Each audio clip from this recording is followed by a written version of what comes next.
दिल्लीतील राजकीय कॉरिडॉरमधून थेट महाराष्ट्राच्या राजकारणावर परिणाम करणारी एक अत्यंत महत्त्वाची बातमी समोर आली आहे. गेल्या काही दिवसांपासून महाराष्ट्राच्या महायुतीत सर्व काही ठीक नाही अशा चर्चा सुरू होत्या. या अंतर्गत कुरबुरी आणि नाराजींच्या पार्श्वभूमीवर 19 नोव्हेंबरला दिल्लीत एक अत्यंत महत्त्वाची भेट झाली. मुख्यमंत्री एकनाथ शिंदे यांनी केंद्रीय गृहमंत्री अमित शहा यांची भेट घेतली आणि ही चर्चा तब्बल 50 मिनिटे चालली. राजकीय वर्तुळात या भेटीनंतर एकच चर्चा सुरू झाली आहे. महाराष्ट्राच्या राजकारणात कुछ तो बडा होने वाला आहे. ही चर्चा इतकी गंभीर आहे का? या 50 मिनिटांच्या बैठकीत नेमके कोणते मुद्दे चर्चेत आले आणि याचा महाराष्ट्राच्या भविष्यावर काय परिणाम होणार? चला जाणून घेऊया या व्हिडिओद्वारे.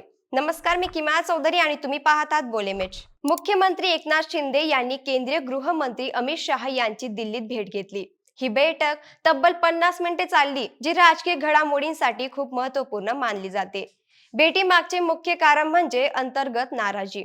या भेटीमागे राज्यातील महायुतीमध्ये सुरू असलेली अंतर्गत धुसफूस हे प्रमुख कारण मानले जाते.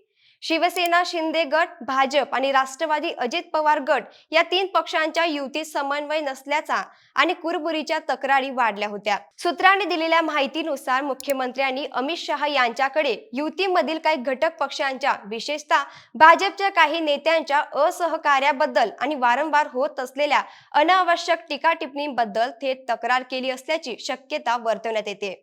महायुतीचे राजकीय धैर्य टिकवण्यासाठी आणि आगामी निवडणुकांमध्ये त्रुटी टाळण्यासाठी या बैठकीत गांभीर्याने विचारविनिमय करण्यात आला असावा. गेल्या अनेक दिवसांपासून थांबलेल्या मंत्रिमंडळ विस्तार आणि महामंडळाचे वाटप यावरही या भेटीत चर्चा झाली असणार. तिन्ही पक्षांना न्याय देऊन नाराजी दूर करण्यासाठी काही ठोस निर्णय घेण्यावर भर दिला गेला. आगामी लोकसभा निवडणुकीसाठी जागा वाटपाचे सूत्र निश्चित करण्यावर प्राथमिक चर्चा झाली. युतीत कोणत्याही प्रकारची विसंगती राहू नये यासाठी समन्वय साधण्यावर भर देण्यात आला. सरकारने राज्यात सुरू केलेल्या महत्त्वाकांक्षी प्रकल्पांचा आणि विकास कामांचा आढावा घेण्यात आला. केंद्राकडून राज्याला मिळणाऱ्या मदतीवरही चर्चा झाली असावी. अजित पवार गटाची भूमिका पाहिली तर राष्ट्रवादी काँग्रेसचे अजित पवार गट, युतीतील स्थान आणि त्यांची वाढती सक्रियता यावर या बैठकीत चर्चा झाली असण्याची शक्यता आहे. 50 मिनिटांची ही दीर्घ चर्चा केवळ औपचारिक नव्हती, तर यामागे महाराष्ट्राच्या राजकारणात काहीतरी मोठा राजकीय बदल होण्याची शक्यता आहे. केंद्रीय नेतृत्वाने राज्यातील अस्थिरता त्वरित दूर करण्यासाठी कठोर पावले उचलण्याचे संकेत दिलेत. महायुतीतील नाराजी दूर करण्यासाठी आणि निवडणुकीच्या रणनीतीसाठी अंतिम सूत्र अमित शहा यांच्याकडून निश्चित केले जाईल असे मानले जाते.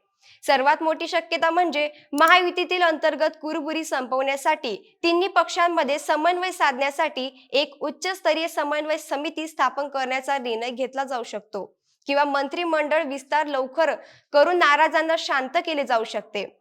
एकंदरीत अमित शहा आणि एकनाथ शिंदे यांच्यातील या 50 मिनिटांच्या गुप्त भेटीने महाराष्ट्राच्या राजकारणात सगळ्याच पक्षांचे टेन्शन वाढवले. युतीतील कुरबुरींना थेट केंद्रीय नेतृत्वापर्यंत घेऊन जाणं हेच दर्शवतं की राज्यातील महायुतीत अंतर्गत संघर्ष टोकाला पोहोचलाय.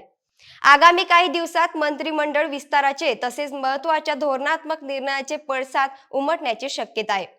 या भेटीनंतर अमित शहा कोणते निर्णय घेतील आणि महाराष्ट्राच्या राजकारणाला कोणती नवी दिशा मिळते हे पाहणं महत्त्वाचं ठरणार आहे.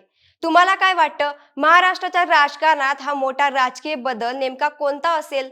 या भेटीनंतर महायुतीत खरंच समन्वय साधला जाईल की अंतर्गत संघर्ष आणखी वाढेल? तुमचं मत आम्हाला खाली कमेंटमध्ये नक्की सांगा आणि आपल्या बोलेमेच्या YouTube चॅनलला सबस्क्राईब करायला विसरू नका.